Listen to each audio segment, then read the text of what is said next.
Selamat datang kembali di sesi kita. Kali ini kita dapat sumber menarik nih soal dasar-dasar tata bahasa Arab atau Nahu ya namanya. Iya, betul, nahu. Kita mau coba gali bareng nih, fokusnya ke konsep dasar banget. Kalam, kalim, sama kalimah. Apa sih bedanya? Terus komponennya apa aja? Oke, sip. Sumbernya ini emang langsung ke intinya tata bahasa Arab klasik nih. Tiga istilah ini, kalam, kalim, kalimah, itu penting banget buat dipahami. Kayak fondasinya gitulah. Fondasi ya? Oke, mulai dari mana nih enaknya? Yang paling kecil dulu kali ya? Kalimah. Boleh, mulai dari kalimah. Sumbernya bilang kan, kalimah itu satuan terkecil. Satu kata aja, tapi punya makna sendiri. Makna mufrad atau spesifik. Satu kata, contohnya kayak Zaidun gitu, Zaid. Atau koma, berdiri, gitu ya? Tepat, itu satu kalimah. Nah, kalau kita kumpulin beberapa kalimah, minimal 3 nih ya, baru bisa jadi namanya kalim. Oke, kalim. Kumpulan kata minimal 3. Iya, tapi, nah ini kuncinya. Kalim itu nggak harus ngasih pemahaman yang utuh, yang mufid, bisa aja cuma rangkaian kata. Bentar-bentar. Jadi kalim butuh kata lebih banyak, minimal 3, tapi malah belum tentu utuh maknanya. Kok gitu? Haha, ya emang gitu aturannya. Contohnya nih, biar kebayang. Kayak in qoma Zaidun. In koma Zaidun, artinya? Jika Zaid berdiri, nah gimana? Ngerasa ada yang kurang nggak? Iyalah. Terus kenapa kalau Zaid berdiri? Nunggu lanjutannya kan? Nah, persis. Itu contoh kalim. Dia udah lebih dari 2 kata, tapi pesannya gantung. Belum jadi kalimat yang sempurna. Oke. Jadi kalima itu kayak batu bata, kalim itu kayak susunan batu bata tapi belum jadi tembok utuh gitu ya? Terus yang utuh itu apa dong? Kalam berarti. Tepat sekali. Itu dia kalam. Kalam itu tujuan utamanya. Dia harus berupa lafat, ucapan ya, terus murokab, tersusun, minimal 2 kata aja cukup tapi. Tapi susunannya harus punya hubungan subjek predikat atau isnadi istilahnya. Dan yang paling penting harus mufid. Pesannya harus sampai. Jelas tuntas. Pendengar nggak perlu nanya, terus kenapa? Oh, jadi mufid itu kuncinya ya. Contohnya tadi apa? Contoh klasiknya, Zaidun qa'imun. Zaid berdiri. Udah, jelas kan? Nggak ada yang ditunggu lagi. Oh ya, ada tambahan syarat juga. Wadda. Maksudnya, diucapinnya sengaja pakai bahasa Arab. Sip. Jadi kalam itu komunikasi yang efektif lah intinya dalam tata bahasa ini. Minimal 2 kata, ada subjek, predikat, dan mufid. Kalau kalim, minimal 3 kata tapi bisa jadi gantung. Oke, bedanya jelas sekarang. Ada satu lagi tadi disebut call. Ah iya, qaul. Qaul ini istilah yang paling umum, paling luas cakupannya. Kalam, kalim, kalimah itu semua masuk qaul. Bahkan susunan kata lain yang punya makna tapi belum mufid. Kayak ghulamu Zaidin. Hulamu Zaidin. Artinya? Anak laki-laki Zaid, ada makna kan? Tapi belum jadi kalimat utuh. Belum ada predikatnya. Nah, itu juga masuk qaul. Paham. Jadi call itu payungnya ya. Oke, kita balik ke batu bata tadi, ke kalimah. Katanya ada 3 jenis ya, isim, fiil, sama huruf. Betul. 3 jenis utama kalimah. Kita bahas isim dulu ya. Boleh. Isim itu apa? Kata benda ya biasanya? Iya, gampangnya gitu. Isim itu kata yang nunjukin makna, entah orang, benda, sifat, konsep. Tapi secara asal dia nggak terikat sama waktu. Nggak nunjukin kapan terjadinya. Nggak terikat waktu, oke.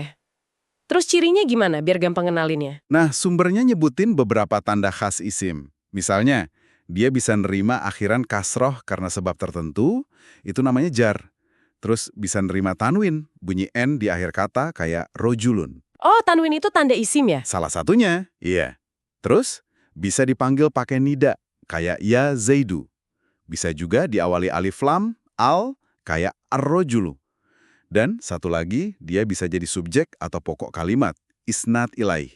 Itu tanda-tanda utamanya. Wah, banyak juga ya tandanya. Oke, jadi isim itu soal apa atau siapa dan punya ciri-ciri tadi. Kalau fiil, ini pasti kata kerja kan? Benar banget. Fiil itu kata yang nunjukin makna, sama kayak isim.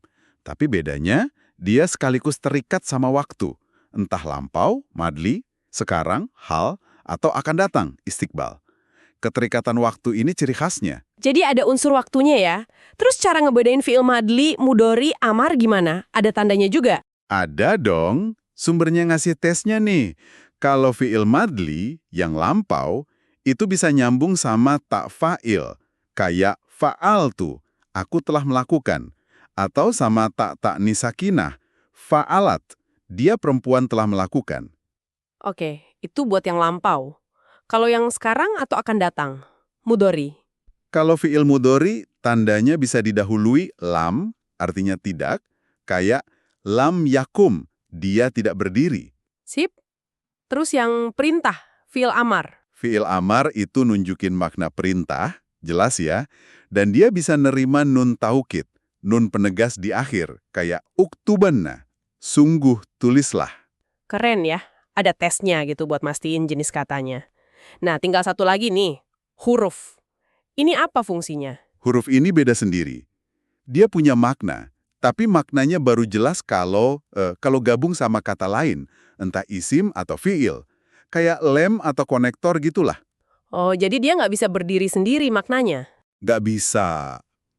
Contohnya kayak min, dari, fi, di, hal, apakah. Maknanya baru muncul kalau ada kata setelahnya kan. Dia juga nggak terikat waktu, dan nggak bisa nerima tanda-tanda isim atau fi'il tadi. Menarik, menarik. Tapi di sumber disebut juga ada yang namanya isim fi'il. Nah, lo ini gimana? Isim tapi fi'il agak aneh ya kedengarannya. Haha, iya, ini kategori unik isim fi'il itu. Kata yang maknanya kayak fi'il, nunjukin perbuatan atau perintah. Tapi bentuknya dan sifatnya itu nolak tanda-tanda fi'il. Maksudnya gimana tuh nolak tanda fi'il?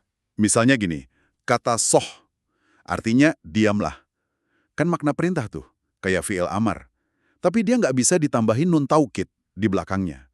Beda sama fi'il amar asli. Oh, jadi maknanya perintah tapi nggak mau dikasih penegas perintah gitu ya? Nah, itu dia.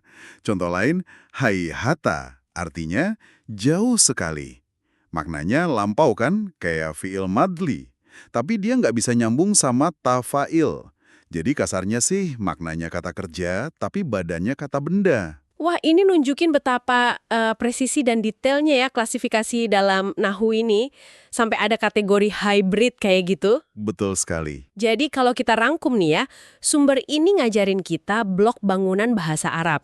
Mulai dari kalimah, si kata tunggal itu yang jenisnya ada isim, fiil, huruf, masing-masing ada tandanya. Terus kalimah ini bisa dirangkai jadi kalim, kumpulan kata aja, sampai akhirnya jadi kalam, kalimat utuh yang benar-benar ngasih makna yang mufid. Paham beda dan tanda-tandanya ini penting banget ya kayaknya. Penting banget, fondasi lah. Dan perhatiin deh, gimana setiap definisi itu punya syarat yang, ketat gitu.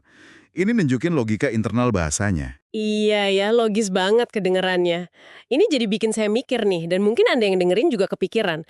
Kalau untuk mendefinisikan ucapan bermakna atau kalam aja strukturnya sedetail dan sepresisi ini, kira-kira ya, kerangka berpikir kayak gini tuh gimana dampaknya ke cara penutur asli bahasa Arab dalam nyusun argumen atau cara mereka ngelihat dunia gitu?